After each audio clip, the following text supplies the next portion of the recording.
Puji syukur kepada Tuhan yang sentiasa memimpin, membimbing, dan melindungi kita. Saudara-saudara yang terkasih, pada saat ini kita akan mempelajari firman Tuhan daripada buku renungan kita menjadi murid setiap hari. Dan mari kita sama-sama fokuskan pikiran kita hanya kepada firman Tuhan pada saat ini. Sebelum kita meneruskan, mari kita sama-sama berdoa. Ya Tuhan, Allah Bapa kami di surga, mengucap syukur kepadamu karena kami menyembah kepada Tuhan, karena Tuhan yang sudah melindungi, Tuhan yang sudah memberikan napas kehidupan kepada kami sehingga kami dapat merasakan kesenangan, kebahagiaan daripada Tuhan. Saat ini firman Tuhan akan kami dengarkan. Berikan kami pemikiran yang baik, akal pikiran yang bijak, dan kami dapat memikirkan segala sesuatu hanya untuk kebenaran Tuhan saja. Terima kasih dalam nama Yesus. Amin. Saudara-saudara, pada saat ini firman Tuhan kita berjudul perumpamaan tentang 10 gadis. Dan ayat renungan di dalam Matius 25 ayat 11 dan 12. Kemudian datang juga gadis-gadis yang lain itu dan berkata, "Tuan, Tuan, bukakanlah kami pintu." Tetapi ia menjawab, "Aku berkata kepadamu, sesungguhnya aku tidak mengenal kamu." Perumpamaan tentang 10 gadis mendedahkan kebenaran yang amat penting, yaitu kita harus mengenal Yesus untuk dapat masuk ke dalam perjamuan perkawinan anak domba.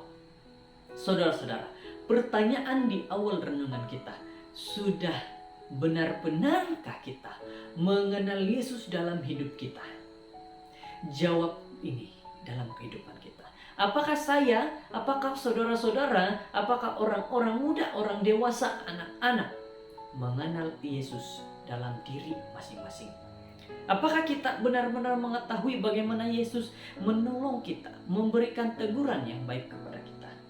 Walau bagaimanapun kita aktif ke gereja, apapun kedudukan ataupun tanggung jawab kita, apapun jawatan kita, satu syarat untuk kita dapat masuk ke dalam surga adalah bukan berdasarkan siapa kita atau apa yang telah kita lakukan di dalam diri kita.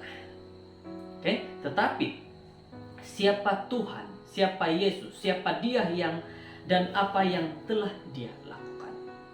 Seperti sebilangan besar daripada kita yang ingat akan cerita ini. Terdapat 10 gadis. Saudara-saudara, ada 10 gadis yang mewakili 10 orang anggota gereja sedang menantikan kedatangan pengantin laki-laki ataupun menantikan Yesus. Masa kedatangannya sudah hampir dekat. Sudah menanti kedatangan pengantin lelaki. Sudah terlalu dekat kedatangannya. Tetapi masa kedatangannya ditunda dan mereka semua sama seperti murid-murid Getsemani tertidur. Malah gadis-gadis yang baik, yang bijak pun tertidur ketika seruan, "Sesungguhnya pengantin lelaki sudah datang," berkumandang, sudah kedengaran di telinga. Sekarang tugas para gadis ini adalah untuk mengiringi pengantin perempuan dan pengantin lelaki dalam rumah pengantin perempuan ke rumah pengantin lelaki di majelis perkawinan itu akan diadakan. Jelas di sini mereka semua kenal pengantin perempuan dan mereka menunggu menyediakan lampu bagi pesta tersebut yang akan diteruskan ke acara yang penuh gembira. Apabila gadis-gadis bodoh itu mendapati mereka tidak mempunyai minyak lagi untuk lampu-lampu mereka, mereka harus bergegas pergi ke pasar malam untuk membeli minyak. Sementara itu pesta perkawinan tersebut telah diiringi melewati bandar menuju ke rumah pengantin lelaki. Dan di sanalah gadis-gadis bodoh itu pergi mencari pintu masuk. Apabila pengantin lelaki itu sendiri menjawab, ketukan pintu, mereka tidak dibenarkan masuk karena dia memberitahu mereka, "Aku tidak mengenal kamu." Saudara-saudara, kita sudah berulang kali diberikan teguran, diberikan nasihat melalui firman Tuhan bahwa mana yang kita harus pilih, menjadi seorang gak menjadi gadis yang bijak ataupun gadis yang bodoh.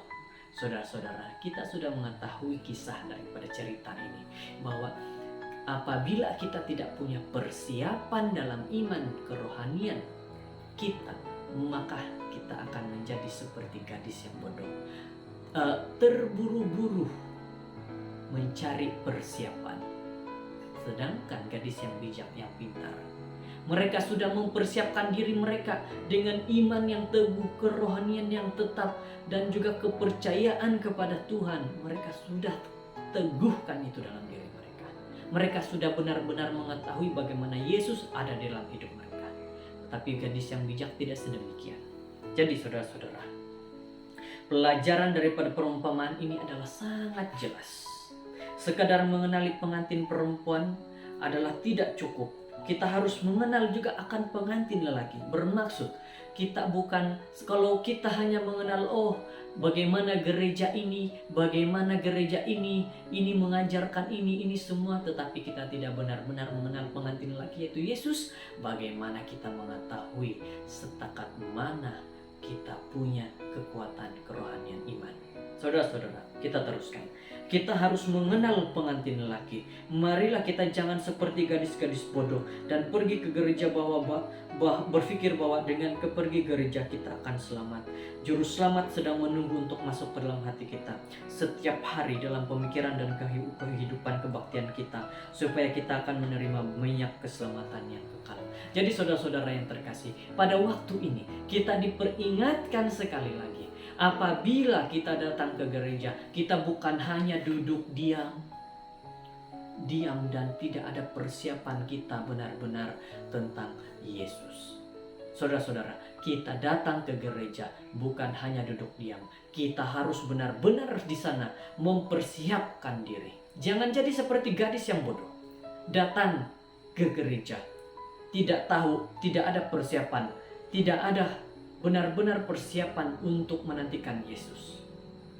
Jadi akibatnya kita putar ke belakang baru mencari-cari persiapan itu, tetapi itu sudah terlambat. Saat ini Tuhan memperingat melalui firman Tuhan, persiapkan diri agar kita tidak lagi terburu-buru saat kedatangan Yesus yang kedua kali. Semoga firman Tuhan pada saat ini menjadi nasihat kebaikan bagi kita masing-masing. Kiranya Tuhan memberkati. Kita berdoa. Bapa kami yang penuh kasih, kami berdoa, bersyukur kemuliaan Tuhan, firman Tuhan yang baik memperingatkan kepada kami, terutama sekali dalam perumpamaan gadis bodoh dan bijak. Kami mengetahui apabila kami tidak cukup persiapan, maka kami seperti gadis yang bodoh, tercari-cari persiapan itu di mana. Tetapi apabila kami sudah cukup dengan persiapan, kami tidak terburu-buru lagi, tetapi kami sudah bersedia menunggu kedatangan Yesus kedua kali. Terima kasih Tuhan, terima kasih Bapa karena kemuliaan-Mu.